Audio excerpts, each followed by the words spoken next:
All right, so we're back for day 3. Today we're going to get into a few specific types of equations that you're going to see with growth and decay. So these are kind of application problems, like I said, that we were going to get into. So we're going to talk about population growth. We're going to talk about depreciation on cars, all that different stuff.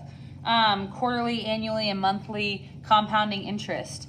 So these two equations, this one and this one down at the bottom of my screen, are going to be equations that we're going to use to do these different things. So you have your growth and decay is up here, compound interest is down here. So you're going to kind of look for those key words when you're reading through an application problem. That's going to help you to get what you need to get done. This page, we're going to start, and certain things are going to be the same. So a sub 0, this is just your a value, all right? We've talked about that. Your a value is always what your initial, I didn't spell initial correctly, forgot the I, initial amount is, all right? So it'll tell you that in the problem. You're starting with this much or whatever. Your t value is always going to be your time, and that time is always going to be in years. That's going to be really important. If it gives it to you in months, that's going to become like decimals.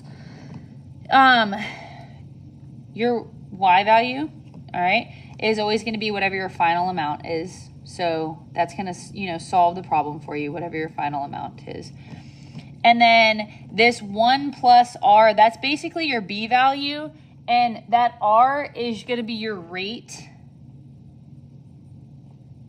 of growth / decay.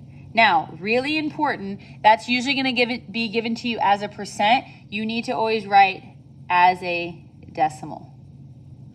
Okay, do not leave it as a percent. All right, so let's go through and let's do this first one. So right now, the population in our town is around 25,000. However, the number of citizens is projected to increase by about 8% every year. What will the population be in 4 years? So we're going to go through, and you can make it whatever you want to be. So this is talking about population. So I'm going to do P of X is equal to, all right, so that's population is equal to your initial amount. So they said that in our town right now, we're at 25,000 people. That is how much we are initially starting with. So this is going to be 25,000. Then we're going to open our parentheses, and it's going to be 1. Then you have to decide plus or minus is going to give you growth or decay.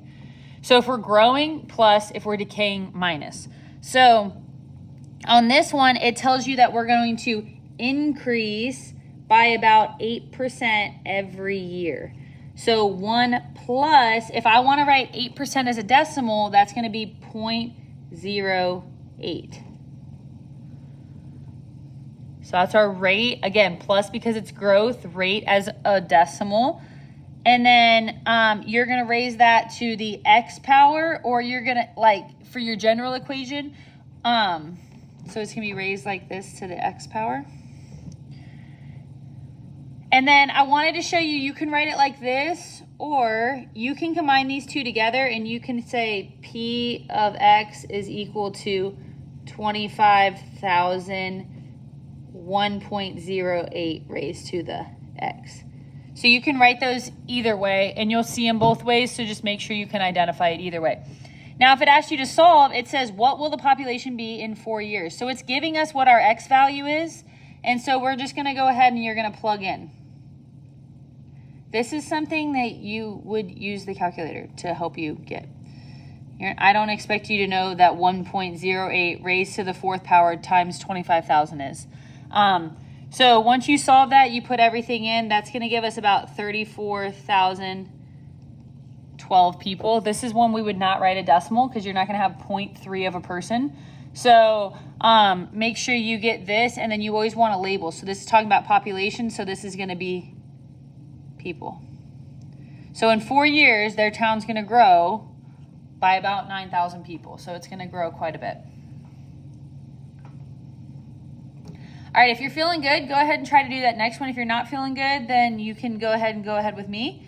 So the value of a new $12,500 car decreases by 20% every year. Find its value after 5 years. So your initial amount for this car is $12,500. So we're going to do this one. Again, you can choose whatever you want this to be. So I'm going to pick V of T because V is value and T is time. So my starting amount is $12,500. And then one, you have to choose plus or minus. So if we're decreasing by 20% every year, that's going to be minus 20% as a decimal is going to be 0.2. So just taking the decimal point, moving it over 2 spots. That's going to be raised to the T power. Now again, you can write it like this. You'll also see it written like this. So you can see how on the last one, number greater than 1, that was growth. Number less than 1, this is decay. And so we want to know what it is after 3 years. So we're going to go ahead and we're going to plug in. So 12,500, 0.8 raised to the 3. When we solve that, we're going to get back about $6,400. Again, put a label. So this is how much something costs. So this is in dollars. This would be your final answer. This would have been your final answer on that last one. I didn't circle it. Okay, so that's your basic growth decay. Now we're going to get into different kinds of interest, all right? So when you open a bank account or a savings account or anything like that, you can have different types of interest. So they can say that you have annually compounding, quarterly compounding, monthly compounding, all right? So let's go through what everything is again. So R right here, that's still going to be your rate of growth or decay.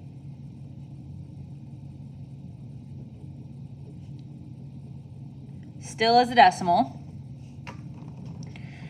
Your N value, this is the thing that's going to be different. So your N value is the number of times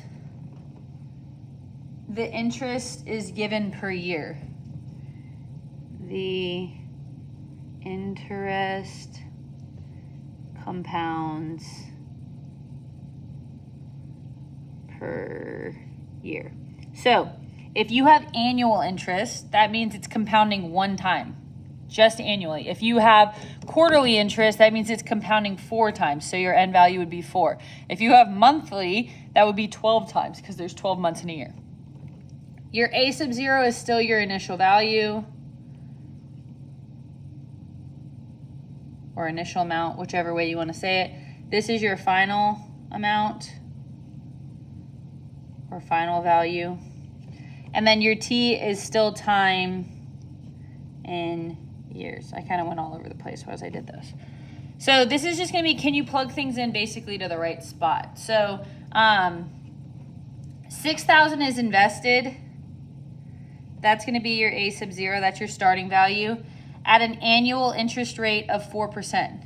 All right. This right here, when it's saying annual interest rate, this is your R value. For 5 years, this is your T value. Determine the difference in final amounts based on if you have annual, quarterly, or monthly. All right, what this is going to change is your N value. Everything else is going to stay the same. So if we say that we're just going to say that all of this is equal to f of x, just because I like f of x. All right, 6,000 is going to be your starting. And then it's going to be 1, this is growing in all of these, so we're growing our money. So 1 plus, your R value is going to stay 0.04. I can zoom in a little if we need to.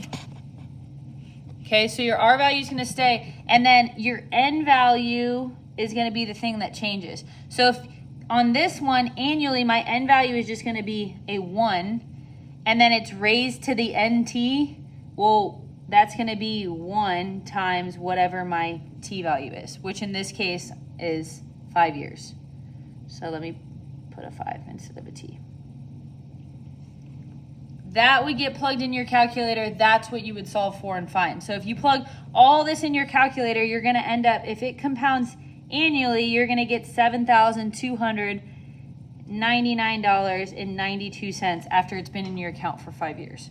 Now let's look at what quarterly looks like. Quarterly, f of x is equal to 6,000. Again, 1 plus my rate still stayed the same, but now I'm compounding quarterly. So instead of it being a 1, this is going to be a 4 because it's doing it 4 times a year.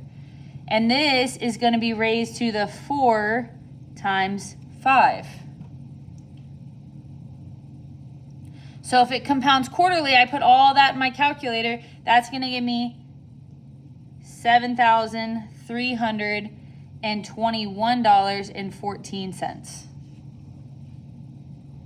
All right, so you've made more money quarterly. So what do you think is going to happen if you do it monthly? Do you think you're going to make more money or less money? So just kind of think. Let's see. So f of x, initial amount's still the same. We're still growing. 1 plus our rate is still 0.04. Now we're doing it monthly. So now 12 becomes our denominator, and we're going to do 12 times 5 because there's 12 months in a year. So we're going to look like that.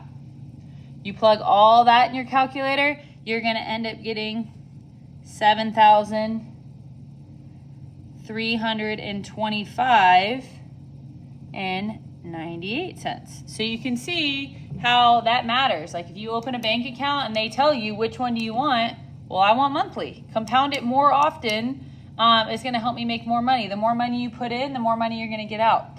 All right. We're going to do number 4 again tomorrow in class. You guys can try to do it yourself. You can kind of see if you can get it. And this one's a little bit harder because on this one, I actually don't give you your initial value. I give you your final value. So you have to try to work a little bit backwards. So you can see if you can work it out. We'll do that one tomorrow in class. All right. I'll see y'all tomorrow. And again, please ask questions. Make sure you know what you're doing. All right. Bye.